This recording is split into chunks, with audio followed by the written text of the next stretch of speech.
On retombe dans les épisodes tout juste corrects de la saison 1. Ok. Quand on fait ce genre d'aventure, après un changement de situation assez important, tu te dis ok, c'est reparti pour être la bonne vieille routine et ça va pas être folichon quoi. Ça va être comme dans la saison 1, c'est-à-dire ok, ça se regarde, bien, ça va. Mais faut pas vous attendre à grand chose si ça reste sur cette voie-là. En tout cas.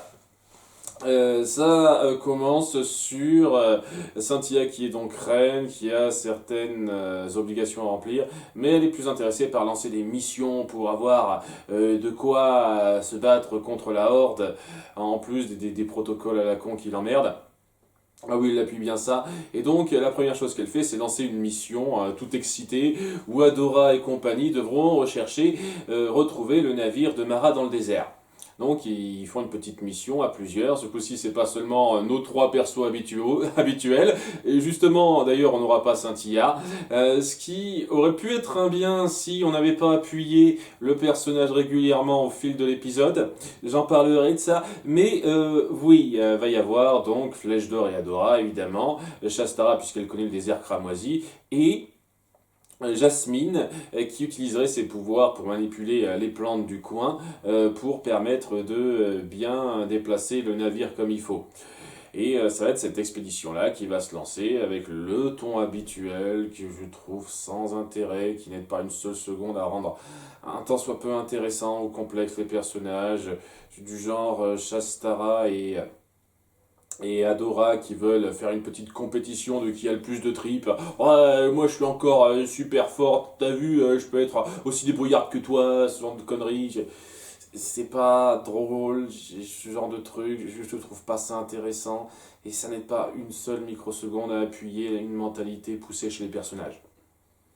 Et c'est tout ce qu'on nous montre dans tous ces épisodes-là, sans rien de plus recherché, donc je m'en tape. Ça me fait soupirer régulièrement de voir ça parce que je me tape une série qui ne cherche pas à voler haut dans son ton. Et c'est tellement frustrant. Une fois de plus, que je le dis, c'est ça qui me caresse dans le mauvais sens du poil.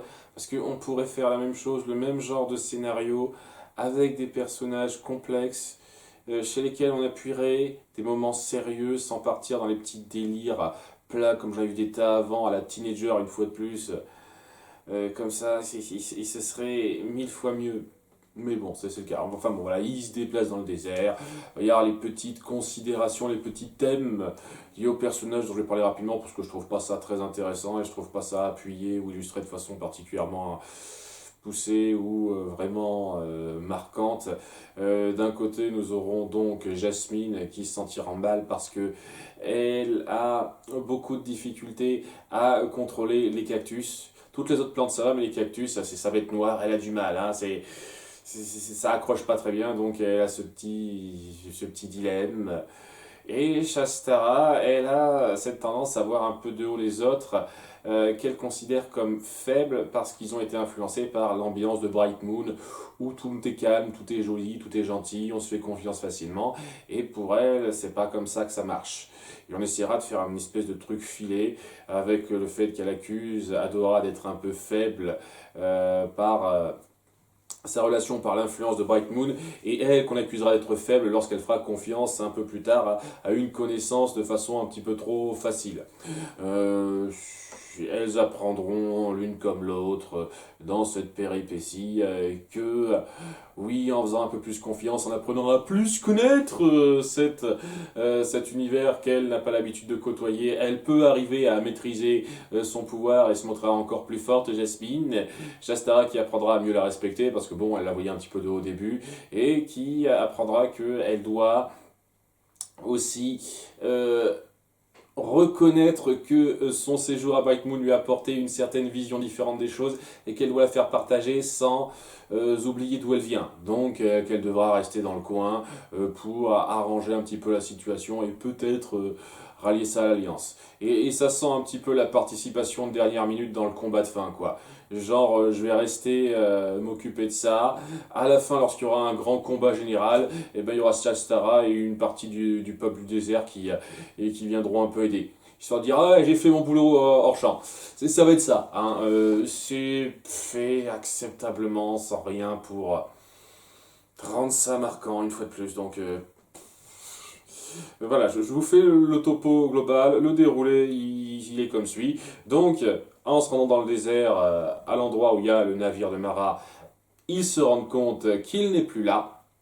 Il a été pris, volé par quelqu'un. On n'est pas sûr de qui, mais très vite en pistant, on découvre que c'est bien la Horde qui l'a pris avec Catra et Scorpia. Et en les pistant, notre groupe se rendra dans la vallée éponyme où il y aura tout un groupe de contrebandiers qui géreront le coin. Et ce sera une espèce de gros bordel au début. Elle voudra se battre directement, Trapta, avec notamment ses ex... les ex-membres de son gang, hein, puisqu'ils apparaissent rapidement, mais on l'empêchera, ça n'empêchera pas après notre groupe de se faire repérer stupidement, de se battre stupidement, puisque une fois de plus, Jasmine ne contrôlera pas très bien ses pouvoirs, donc elle n'arrivera pas très bien à les protéger, et après, de façon très mal fichue, ils arrivent à se recacher derrière des barils sans se faire revoir, en dépit du fait qu'il y a l'appareil de Flèche d'Or qui s'allume et qui fait du bruit, parce qu'il a réussi à le booster cet appareil pour qu'il passe dans le désert cramoisi cette fois. Hors champ, c'est pratique. Voilà.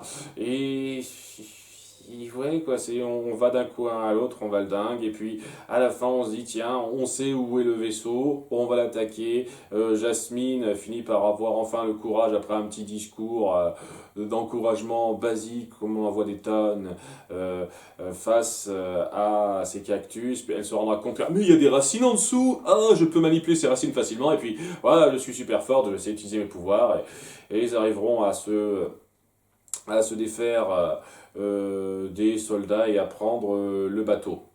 Hein, on les laissera un tout petit peu le prendre, comme ça, et il y a certains trucs sur lesquels j'aimerais revenir là-dessus, parce que ça me gêne un petit peu, mais pour l'instant, ouais, c'est un petit peu l'arc de nos héros qui ont une aventure ultra basique, avec pas beaucoup de mise en scène recherchée, qui est acceptable. Ils ont trouvé un vaisseau, ils ont repris le vaisseau de Mara, et donc on va peut-être pouvoir trouver un moyen de s'en servir contre la Horde.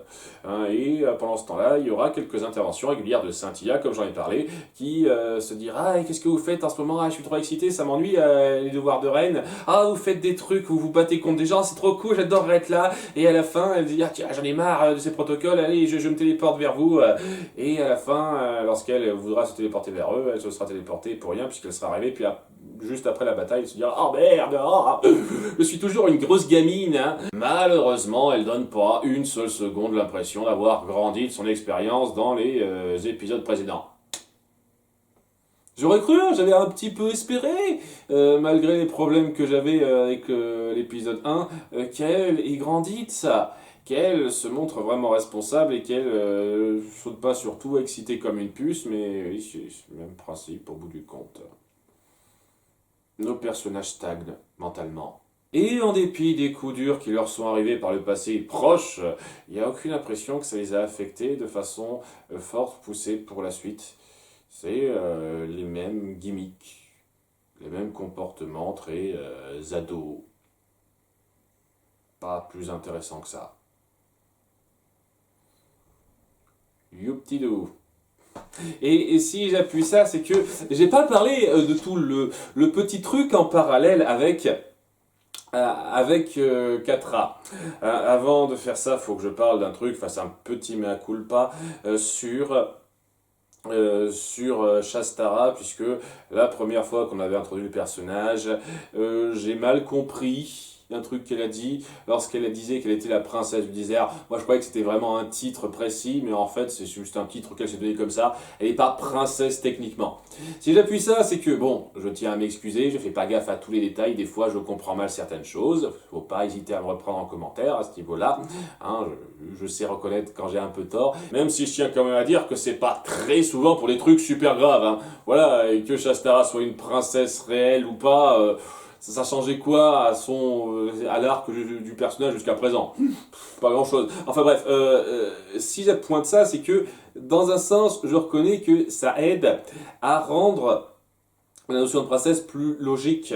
Dans le sens où ce sont vraiment ces personnes qui naissent avec certains pouvoirs. Scorpia, c'est le seul cas un peu bizarre puisque son pouvoir, c'est d'avoir des pinces et une carapace de scorpion. Ce qui est un petit peu bizarre. Elle n'a pas l'air d'avoir des pouvoirs ultra poussés, à part donc oui, sa queue de scorpion qui peut endormir les gens. C'est un peu limite, mais on peut quand même considérer ça comme un pouvoir, puisqu'il y a apparemment personne d'autre qui semble avoir ça. Et sinon, toutes les autres princesses qu'on a vues avaient un pouvoir particulier, vraiment une certaine magie. Hein, même les gens qui ont dit « Ah, mais Entrapta, elle n'a pas de pouvoir. Mais ses cheveux, c'est quoi? C'est mon cul ?»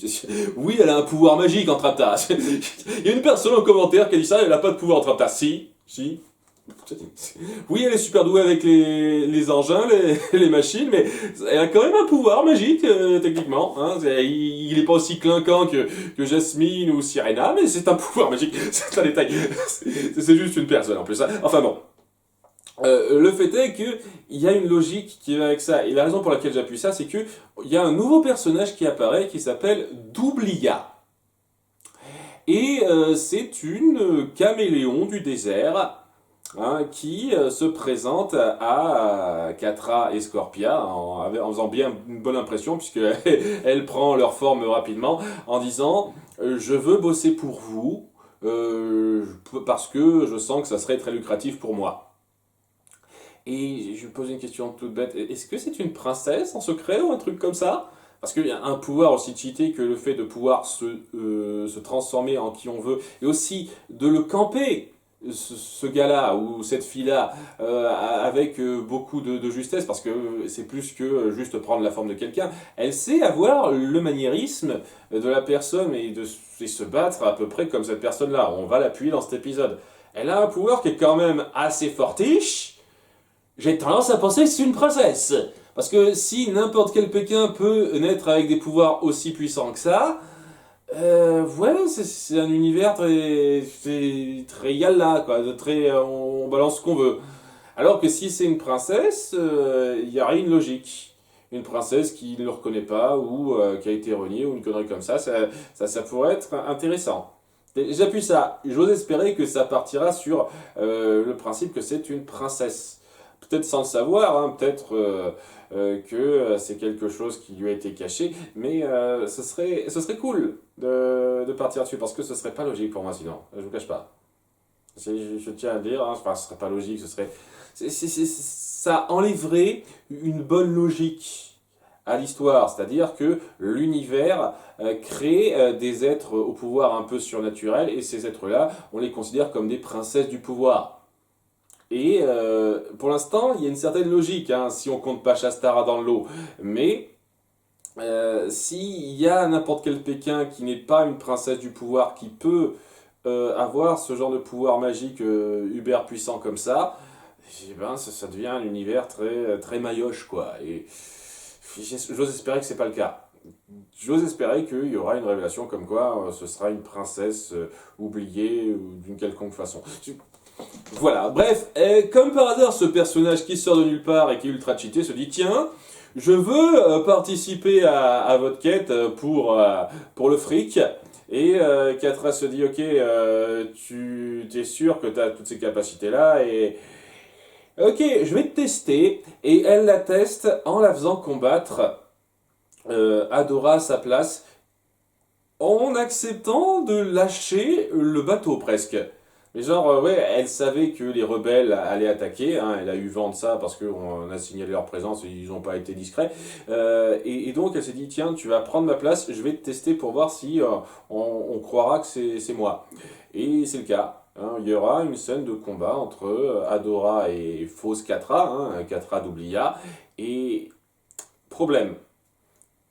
Vous dites à la fin que après coup, Adora a vraiment cru que c'était moi, il n'y a vu que du feu, tout ça, et vraiment, vraiment, c'est ce genre d'appréciation de comportement qu'Adora est censé avoir en présence de Catra. Genre l'ennemi à combattre et je prends ça à la légère. Parce que c'est exactement ce qu'elle fait, hein. Elle se bat contre elle comme si c'était un ennemi tel quel. Et à la fin, lorsqu'elle a l'ascendant sur elle, sur celle qu'elle croit être Catra, elle l'enferme juste dans une petite cage et fait une petite blague à la légère. Genre, attends ici, tu t'es bien battu, mais j'ai d'autres chats à fouetter. Enfin, un truc comme ça. Non, je suis désolé, non. Après la grande confrontation que vous avez mis en place à la fin de la saison 3, c'est pas le comportement qu'elle devrait avoir face à Catra. Elle devrait être en rage. Elle devrait se dire, punaise, cette connasse qui a tout foutu en l'air et qui a décidé de me lâcher complètement, j'ai une dent contre elle. Je devrais pas balancer des petites répliques chocs comme ça et faire comme si c'était un ennemi léger. C'est clairement pas le cas. Mais c'est, une fois de plus, le ton que vous voulez prendre. Le ton que vous voulez prendre, vous ne voulez pas que nos personnages évoluent en plus sérieux des frasques qu'ils ont vécues, quitte à ce que ce soit des frasques importantes. Non, non, non, il faut que ça reste les bons personnages légers avec leur petit gimmick et le petit humour qui va avec. Donc voilà, lorsque Catra et Adora se battent après tout ce qui s'est passé, Adora, en considérant son adversaire comme Catra, la traite avec cette légèreté-là. Allez vous faire foutre. Vous n'appuyez aucune évolution impactante chez vos personnages. C'est pareil pour Catra et Scorpia d'ailleurs. Parce que bon, il y a toujours le fait que Scorpia est maladroite et on fait comme si le gros moment de froid qu'il y a eu entre elles dans l'épisode 1, c'était du passé. Scorpia continue à bosser pour elle, elle est toujours un petit peu attachée, essaye toujours d'être aussi légère et gentille, sans montrer la moindre peur ou la moindre crainte face à cette Catra qui a vraiment dépassé les bornes dans sa façon de la considérer. On garde la même dynamique. On ne la change pas, cette dynamique, dans le peu qu'on voit de Catra et de Scorpia. On fait stagner les choses. Et c'est frustrant de voir ça. C'est frustrant de voir toute cette évolution potentielle que vous mettez à la trappe, parce que ce serait pas assez familier. Et qu'il faut faire de l'humour léger pour faire rire les petits, tout ça, tout ça. On se retrouve avec la même considération, la même configuration en termes de ton que la saison 1, au bout du compte. Où très vite, on a accepté le fait qu'Adora était du côté des gentils et où on faisait des petits délires entre nous légers. Voilà, c'est le même principe. On fait des petits délires entre nous légers, la situation a changé, il y a des trucs super graves qui se sont passés, mais on revient au point de départ. Peut-être que Cynthia est reine, mais ça reste la même gamine excitée qui veut participer à la bataille et qui n'est pas la plus réfléchie au monde. Nos héros n'ont pas l'impression de montrer plus de maturité par rapport à avant. Et j'en ai rien à foutre de ces personnages quand vous les montrez comme ça. Vraiment, sérieusement. Parce que, de base, ce ne sont pas des personnages extraordinaires. Ce sont, pour certains, des gimmicks, pour d'autres, des personnages types pas les plus recherchés au monde. Ce genre d'approche est frustrante, vraiment. Et si ça va être ce ton-là pour les épisodes à venir, pour une bonne partie des épisodes à venir, ça va me faire bâiller, je vous jure. Mais ça va, hein, je veux dire, si on sort de ça et qu'on voit cet épisode vraiment pour l'aventure qu'il propose, ça passe correct, voilà. Ça pourrait être tellement mieux que ça, merde. À bientôt pour l'épisode 3, bye.